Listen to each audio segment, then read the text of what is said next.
ஏங்க ம் ஏங்க சொல்லுடி. நான் வைக்கிற ரசம் விஷம் மாதிரி இருக்கனால தான் கூட்டிட்டு வந்திருக்கீங்க அப்படி தானே?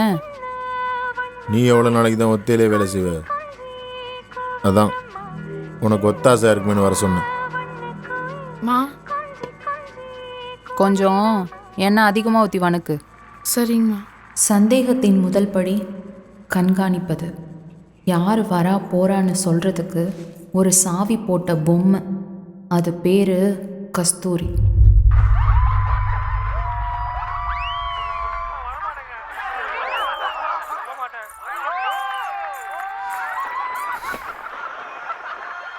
எங்கே போயிட்டு வர?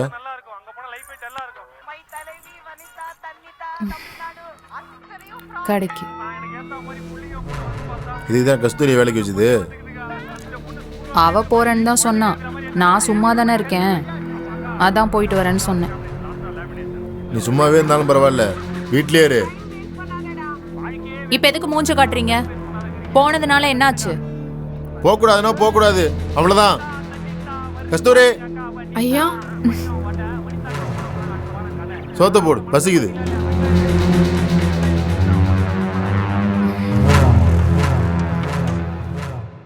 சந்தேகத்தின் இரண்டாவது படி ஆளும் முறை.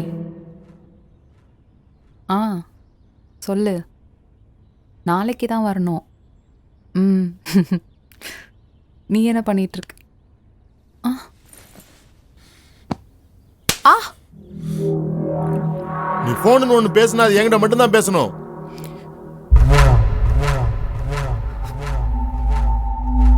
புரியுதா? ஒரு தடவை நீ சிரிச்சு போன்ல பேசுறத பார்த்தேன், இங்கே கட்டு தொங்க விட்டுருவேன். சந்தேகத்தின் மூன்றாவது படி அடக்குமுறை.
ரேணு தூங்கிட்டாளா? தூங்கிட்டானா?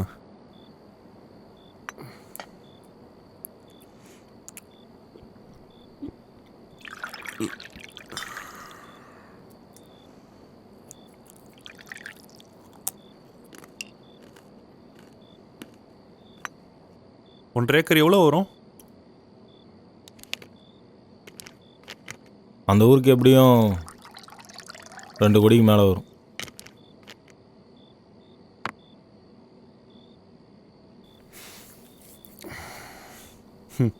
என்னதான் இருந்தாலும் நம்ம அப்பாவுக்கு இவ்வளோ ரோஷம் இருந்திருக்கக்கூடாது. தாத்தா சொத்துல ₹1 கூட செலவு பண்ணாமல் இருந்திருக்காரு. அது ரோசம் இல்லை, திமிரு.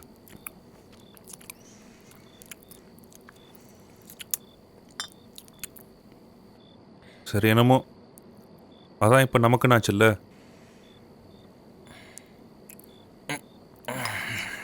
அதான் நம்ம அப்பா பவராவாட்டானி இந்த மாமா பேர் அத்தை பேர் கொட்டை இடத்துல போட்டிருக்கானே. இப்போது மாமாவும் இல்லை, அத்தையும் கொஞ்சம் காலத்தில் போயிடும்.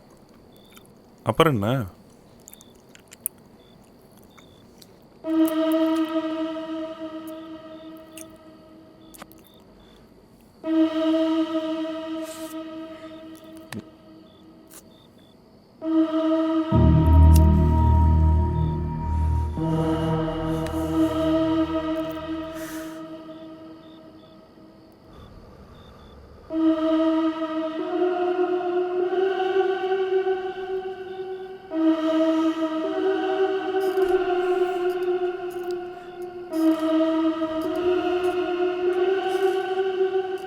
அன்னைக்கு நீ என்ன சொன்ன?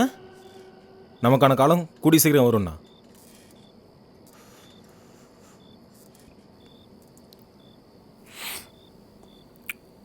நமக்கான காலம்லாம் வராது. அதை நாம தான் உருவாக்கணும். சரி, அதுக்கு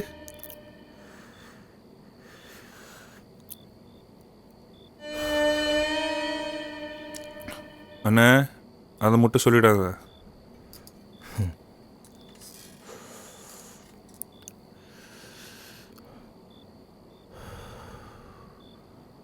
அதுதான். அதுக்குன்னு அத்தையை கொள்ளலான்னு சொல்வியா? ஆமாம். அண்ணா உனக்கு போதை ஓவர் ஆயிடுச்சு. போய் எஞ்சி போய் தூங்கு. யாரை வந்து எதில் மாட்டி விட்ற? போதை இல்லைடா, தேவை அதிகமாயிடுச்சு. இங்கே எல்லாருக்கும் ஒரு தேவை இருக்கு.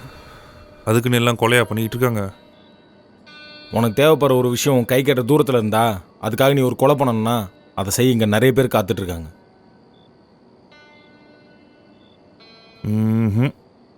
நீ என்ன சொன்னாலும் சரி, என்னால் அதை ஏற்றுக்க முடியல.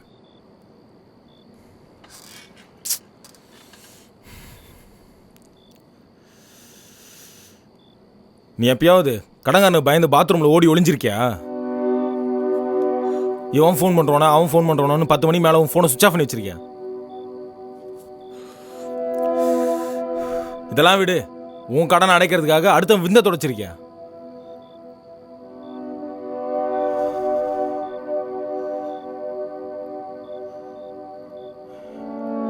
நான் இதுலேருந்து வெளியில் வரணும்னா அதுக்கு ஒரே வழி இதுதான். என்னை விடு. நீயும் ரேணுவும் இன்னும் வாடகை வீட்டில் தான் இருக்கீங்க. இன்னும் கொஞ்ச நாள் குழந்தை வரப்போகுது. அதுக்குன்னு ஒரு நிரந்தர இடம் வேணாம். அது இல்லைண்ணா, நான் என்ன சொல்ல புரியுதுடா.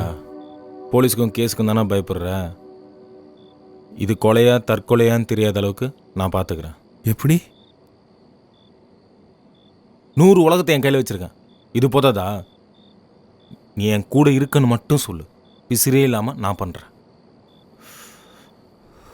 அதையும் மீறி போலீஸில் மாட்டினாலும் உனக்கும் எனக்கும் ஒன்றும் ஆகாது. அண்ணே நான் என்ன சொல்கிறேன் கொஞ்சம் கேள.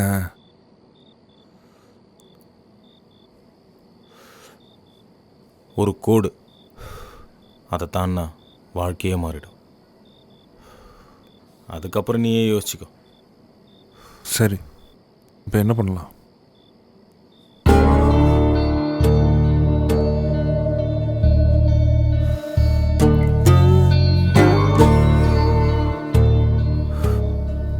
சொல்கிறேன்.